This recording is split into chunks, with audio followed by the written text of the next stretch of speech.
कितनो मनावा पाँव परी, कितनो मनावा रोय।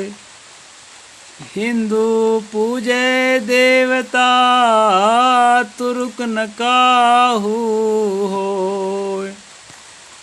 नमस्कार दोस्तों, मैं अविनाश दास रेशनल कबीर यूट्यूब चैनल में आप सबका हार्दिक स्वागत करता हूं। साथियों, यदि चैनल को सब्सक्राइब नहीं किए हैं तो सब्सक्राइब ज़रूर करें। शेयर करके अपने सभी ग्रुपों में सभी साथियों के पास पहुंचाएं। बेल आइकन को प्रेस करें, ऑल नोटिफिकेशन ऑन रखें ताकि हर नया अपडेट आप तक पहुंच सके। लाइक और कमेंट ज़रूर करें दोस्तों। जैसा कि आपको मालूम है, यह चैनल किसी भी जाति, धर्म, संप्रदाय या व्यक्ति विशेष के खिलाफ नहीं है। यह चैनल सिर्फ और सिर्फ समाज में तर्कशीलता को विकसित करने के लिए और वैज्ञानिक सोच को स्थापित करने के लिए क्रिएट किया गया है।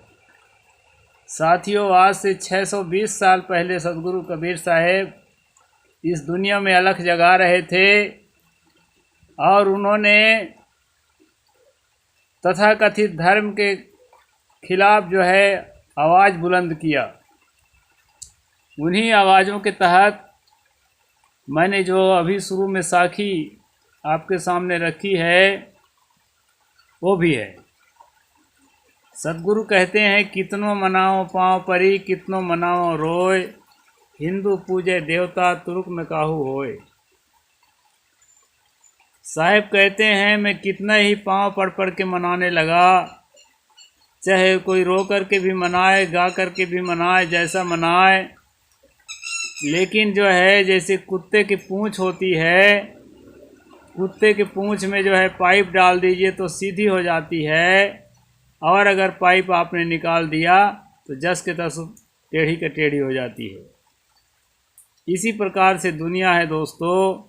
सदगुरु कबीर साहब या जो भी सोशल रिफॉर्मर हुए हैं दुनिया में, सभी ने समाज को सही रास्ते पर लाने का प्रयास किया है, लेकिन पर्याप्त फ़ायदा उससे नहीं हुआ। कुछ लोग तो जागते हैं, ऐसा नहीं है कि कोई नहीं जागता। कोई नहीं जागता तो हम कहाँ से जाग गए होते, लेकिन अधिकतम लोग दोस्तों नहीं जागते हैं। इसी से आहत होकर सदगुरु ने कहा है कि कितनों मनावो पाँव परी, कितनों मनावो रोय। हिंदू पूजे देवता तुर्क न काहू होय। हिंदू अपने पूजा करने के लिए देवता बना रखा है, जगह जगह मंदिर बना रखा है। अभी आपने देखा, झुंड के झुंड मनुष्य एक तरह से हमला बोलने लगा, मंदिर बनाना पड़ेगा, मंदिर बनाना पड़ेगा। तो राम मंदिर बना दिया गया और राम मंदिर को मुद्दा बना करके राजनीति भी करने लगे। साथियों, राजनीति बहुत कठिन है। कितना भी रेशनल राजनेता होगा, लेकिन उसको राम मंदिर के सामने झुकना पड़ेगा, तभी जाकर के उसको वोट मिलेंगे। इससे पता चलता है कि भारत की मानसिकता अभी कैसी है, भारत में कितनी तर्कशीलता विकसित हुई है, भारत में कितना वैज्ञानिक सोच का विकास हुआ है। इसी से पता चलता है दोस्तों। सदगुरु के ज़माने में तो और पिछड़ा रहा जिस समय उन्होंने यह बात कही है। साथियों, एक शायर ने कहा है, शेख कहता है बिरहमन को, बिरहमन वा को सख्त, काब और बुत खाने में पत्थर है पत्थर का जवाब। वैसे तो मुसलमानों के कोई देवता नहीं होते हैं एक अल्लाह के सिवाय, और मस्जिद में कोई प्रतिमा नहीं होती है, मूर्ति नहीं बनाते हैं। वो निराकार अल्लाह को वहाँ पुकारते हैं जा कर के। लेकिन साथियों, उसमें भी कई जगह कब्र है, और कई जगह जो है मजार शरीफ बना है, दरगाह बना है।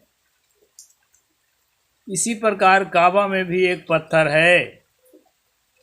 तो लेखक ने लिखा है पत्थर का जवाब।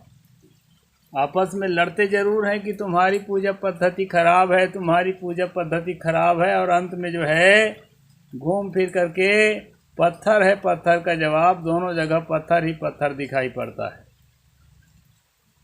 तो ये पत्थर पूजते पूजते लोगों का दिमाग पथरा गया है। चेतन, जिंदा और मुर्दा, अजीब, इसका भेद ही समझ में नहीं आ रहा है इनका। साथियों, एक निर्जीव पदार्थ को आप चाहे जितना सम्मान करें, वो आपके सम्मान को न तो जानेगा न तो स्वीकार करेगा। और एक सजीव पदार्थ को, यानी एक मनुष्य को थोड़ा भी सम्मान करेंगे तो वो समझेगा कि मेरा सम्मान हो रहा है।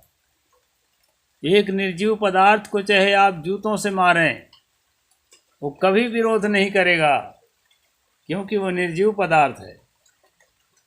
और एक सजीव पदार्थ को, यानी किसी व्यक्ति को थोड़ा भी आप गाली भी दे देंगे तो वो जो है महसूस करेगा कि मुझे गाली दी गई है, और वो आपका विरोध करेगा। तो जहाँ विरोध करके आपके बुराई को ठीक करने के लिए प्रेरित किया जाता है, और जहाँ प्रसन्नता प्रकट करके और आपको प्रसन्न करने के लिए आपको प्रेरित किया जाता है,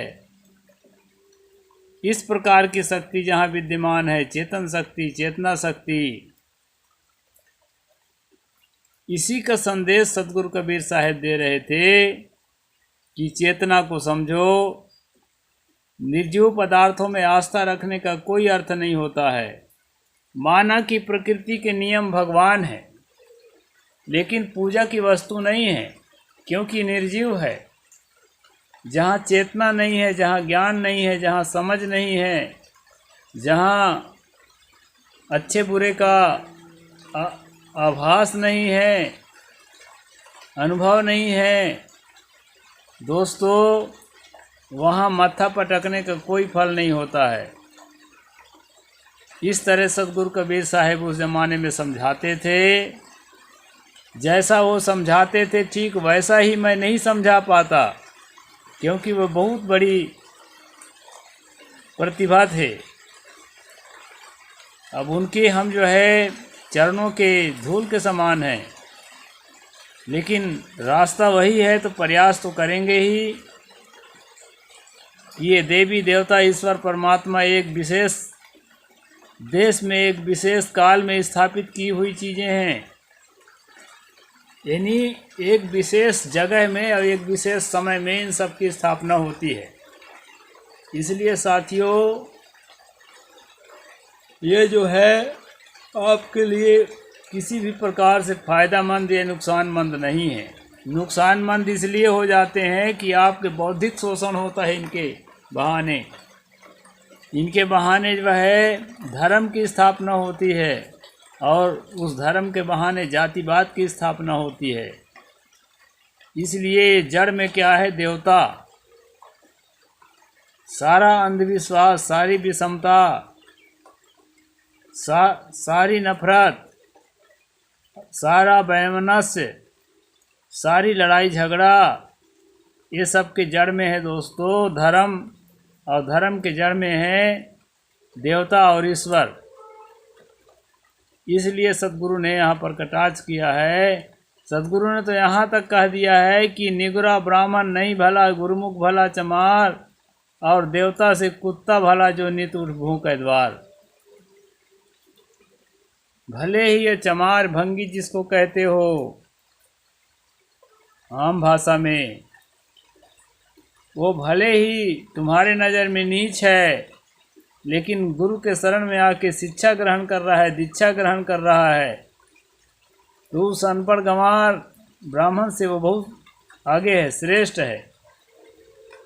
सतगुरु कहते हैं कि देवतन से कुत्ता भला, ये जो देवी देवता है ना, तमाम राम कृष्ण दुर्गा काली गणेश शंकर, इन देवी देवताओं से तो कुत्ता अच्छा है जो कम से कम दरवाजे में चौकीदारी कर सकता है। अब ये तो चौकीदारी भी नहीं कर सकते, कई बार तो भगवान को चुरा के ले जाते हैं लोग, अच्छा सा महंगा वाला मूर्ति है तो।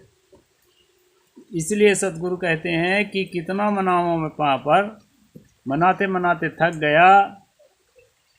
हिंदू देवता पूजते हैं पत्थर का बना करके, मिट्टी का बना करके, धातु को बना करके, और तुर्क ऐसे जगह, मुसलमान ऐसे जगह हम पूजा करते हैं जहाँ कुछ भी नहीं होता, सफम सफाई है।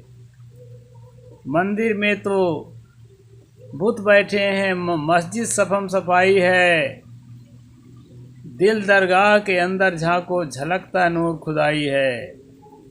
साथियों, दुख को समझने वाला, सुख को समझने वाला, दुख से छूटने का प्रयास करने वाला,